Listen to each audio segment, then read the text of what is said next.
What is up, my friends? I hope you're doing well, and welcome to another Thomas Bergersen album reaction. You guys have requested this one a lot, so we're going to dive into American Dream today. We're going to have a listen to the whole thing, maybe bring out some observations if there are some that we can utilize ourselves as composers and songwriters. There's always a lot of musical devices in Thomas's music, I think, so I'm excited to hear this one. I've never heard any of the music from American Dream before, but I've been told it's a nice symphonic approach, so let's get into it. In case you are interested about actually composing music on the computer though, I do want to give you my Composer's Toolkit guide before we get started. So it's a totally free guide that goes over all the essential elements of a home studio and shows you the very necessary elements that you don't have to spend countless amounts of money on. It just goes over like equipment, hardware, and software, all the necessary things that will get you up and running with composing music today on the computer. It's no frills, it's super practical, super didactic, so I want you to have it totally free. Just click the first link in the box below and it will take you straight there. So without further ado, let's dive into American Dream and have a listen to Prologue. Funny enough, Prologue is also my first track in my album Freedom. So anyway, let's have a listen. The fact that it's also in C major makes it kind of more natural and more open, which is really nice. I think it's very Thomas, like having those open fifths in the strings, especially in the C major, C and G open fifth there in the strings. Then we have these more harmonic holes that are being filled in the middle there. Yeah, always modulating up like a third, going up to E flat major in this case from C major. Yeah, just a very nice transition there. Just changes the whole vibe of it a little bit. Then transition up to G major, so up a major third here from E flat to G. I love that dialogue between the flute and then trumpet. It's almost like someone's in trouble. We kind of have like a, almost like a tritone type of feeling here. Oh, nice. Transitions right into the next piece. Beautiful. Yeah, it's always so nice to have these kind of fast ostinato strings, but then also these brass declamations at the same time. I think that's very Thomas-like. Kind of using the flat 7 here, which is nice. So in D flat major, he's going to the B chord or the C flat chord, and now we transition. Wow, okay. Going from F major to D major there. Nice tritone jump. Oh, he built that suspense, and then we get this nice release into this D minor chord. I like that theme. That feels like a common theme that ties it all together. So we didn't get that huge hit at the end. He instead gave us suspense by dropping to silence, and now we get this high action type of thing here at the top with strings and brass. Going to A flat major. So changing keys all over the place here.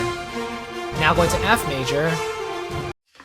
Okay, that's super cool. I think he was in B major before, if I remember correctly. Then he dropped down a minor third to A flat major, and now he dropped down another minor third to F major. So he's really just visiting the entire spectrum of just the whole circle of fifths. You hear that dynamic, just the raw dynamic swelling from soft to loud, and then coming back down to finish the phrases. So nice. There we go. Right into the next part. So I'm gonna guess this whole thing is one continued piece, which would be really, really cool. That's actually something I want to do for my next album, actually. I'm thinking about doing a purely orchestral album that's one continuous piece. Nice pedal point there on the bass with the C chord being held the entire time, so it allows the melody to interact a little more independently at the top in the strings there. Oh, that's nice. Going from C major to A flat major. So now we went down by whole steps to B flat to A flat. Now it really changes the color scheme, and it gives him an opportunity to change up the instrumentation slightly as well. Warmer, just fuller with the brass and the strings. Build on top, more and more. E flat major, that's nice. Oh, I love those brass stacks, that's beautiful. Okay, all hands on deck. Here we go. I'm gonna guess this one's gonna be slightly more gritty, a little more intense. Really establishing and affirming that melody. The more straight your melody is, right? Just the more important or more emphatic it becomes. I have no idea what the choir is singing, but I'm sure that it's some sort of language, but I don't know. Or it could be gibberish and I just have no idea what it is, but there's that string theme again. So maybe in this scene there's like some turbulent waves going on. The ship is sailing on the ocean, but it's kind of dark and there's like a storm coming, you know, and everything is getting a little more desperate, you know. Those strong bass harmonic notes just moving all over the place, whereas the melody and the choir, they're just kind of operating independently, but it all works together so seamlessly. And now the energy just has died down. Now it's gonna start building back up. I'm sure we're gonna still get that same climax at the end. Yeah, so super dark, angry, and then it just opens up to this G chord. And now, suddenly it's more classical again. Oh, never mind. Now it's more filmic again. Very cinematic, this is so nice. So this is a theme of this album I'm hearing so far. There's a lot of string melodies that are relatively short and active, and then they're kind of interspersed with like brass themes that are very upfront and triadic movements as well. And then the woodwinds are kind of playing those counter melodic roles in the middle and bridging things together, you know.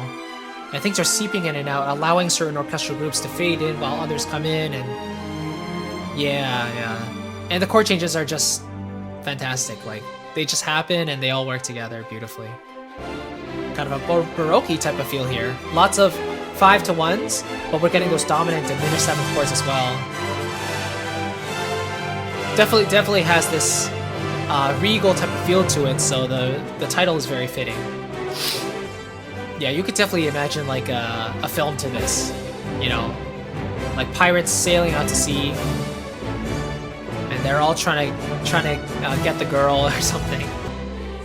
Oh, it goes back to C major, of course. He fades you out like you think it would end on C major. Sorry, E major just to finish there, but we go back to C major. And it's only halfway through the piece, so of course, there has to be more coming. It just keeps going up, the energy just keeps on intensifying more and more and more. 2, 3, 4, E major. And now we're actually gonna get a finality to this, right? E, B, E, B, E, B, E, and finish. Oh no! No, he transitioned to A minor. So we used the E chord as the dominant transition to the 4 and now to the 1 in A minor. That's pretty cool. Very March-like too, right? There's a very strict BPM in a way. Dun, 2, 3, 4, 1, 2, 3, 4. More mellow here, definitely just slightly moodier and darker vibe. But yeah, it's just this consistent, persistent, like it just continues the momentum forward. Now more intense with the choir and the brass. Okay, now the energy's dialed back a little bit. I'm so glad we get these occasional pieces with the woodwinds, like flutes, clarinets, oboes, just being able to sing themselves, you know? So the flute very nicely paired with the strings.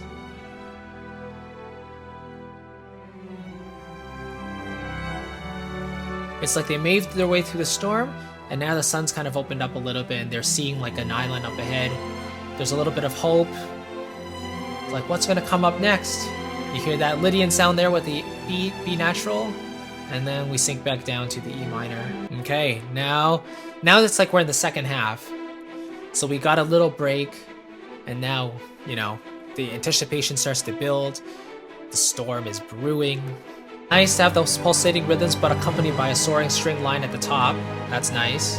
So now, it's like we're in C sharp or a D flat major, but we're getting this flat 7 with the B major chord. The thing I really appreciate about Thomas's music is that all of the chord changes, all the harmonic changes he does, you can easily identify what the chords are because all the instruments are pretty much going to one of those chord tones of the chord.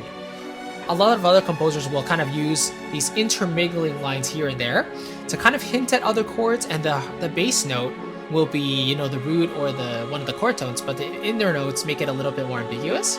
But with Thomas's music, most of the time, the chords that he's going to are very obvious what the chords are. So it makes it easier for me to kind of analyze on the spot for sure. Oh, that's cool. It's like a xylophone going down, but then a harp going up. That's really nice. Beautiful texture. Whereas in the meantime, the strings are all in the background doing that, still these fast little runs. I think this is like literally the waves crashing down and the ship is turbulent and there's just so much going on. And you notice by the off rhythms too, it's not a very simple time signature. Okay, that was so unexpected. That descent into D major, just going nuts with the percussion. Again, there's that declamatory brass theme. It's like maybe representing a certain character or a certain feeling of one of the sailors or the captain. Very sinister, very powerful. Now we sailed into the open seas and there's just the sun is shining above. There's beautiful nature all around us. Yeah, G flat or F sharp is just a beautiful key. But a B flat major? You're gonna do that to me, Thomas? That's nice. Yeah, you hear the violins layered on top, an octave above the brass. Lots of little string tremolos, but that main theme just crescendos with it all. It's so nice. I love that combination of the choir and the woodwinds and the strings there. Again, just keeping that foundation, keeping that momentum going. Something special. Huge bass jumps, like huge emphatic low end there. Whereas the French horns are really just searing a nice melody there on top. Whereas the trumpets and the violins are just, and the piccolos, I don't know, the woodwinds are just setting up those textures so beautifully. So definitely more ethereal here. Definitely calmer and just, you know, feels quite reflective in a way, I think. It's like we've reached our destination. This is like the promised land. But yeah, beautiful strings. A brass coming to warm it up. Wow, what an interesting ending. Dang. Okay. Wait. That's humanity again. Okay. American Dream. Wow. Thank you for recommending this one. Definitely very interesting. Like, it was more or less, I think, what I expected. I really like it has kind of like a nautical theme to it. It definitely takes you on a journey from start to finish. Starts more calm. You definitely get a lot of these string momentum-based pieces with lots of brass declamations and those woodwind interjections as well. And a really nice balance overall of just having, you know, really exciting passages followed by really just mellow, reflective ones as well. So the ear is not constantly overloaded with information, you know?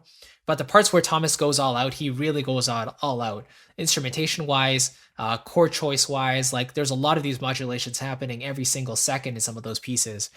And yeah, just beautiful. I don't think I could really choose a favorite piece out of this because this whole thing really is just one continued symphony, you know, journey, you know? So it all fits together beautifully.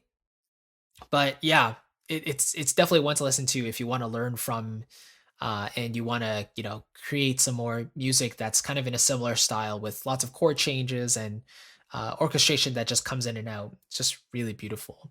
But yeah, if you've really enjoyed this album in the past, let me know like which one of these snippets or which one of these pieces are your favorites. I'd love to know, and let me know why as well. Like, how does it make you feel, or are there certain chords or melodies that just give you a sense of elation or sadness or whatever? Definitely let me know in a comment below. I'd love to hear. And Thomas, once again, really, really well done. Thank you so much for releasing this for us in 2019, so a couple years ago. But definitely looking forward to seeing the rest of the Humanity Chapter series. That'll be a lot of fun to listen to and react to as well. And to you, the listeners, thank you so much for watching. I really do appreciate it. And again, if you are interested in writing in composing orchestral music and writing music on the computer, I want to give you my Composer's Toolkit Guide, which goes over the necessary equipment and everything you need to really get started. There's a lot of stuff you could be spending money on, but you don't need to. And all the frills and stuff out there, it's not really necessary. So I just want to give you the very basics, what you need to get started if you don't have it already. And even if you have been writing for a while, you just want to make sure your setup is updated, then I want to give that to you absolutely free. So just click the link below. It'll take you straight there. And it's my thank you to you for watching this video. I'll catch you in the next one. Take care, my friends, and see you then. Bye-bye.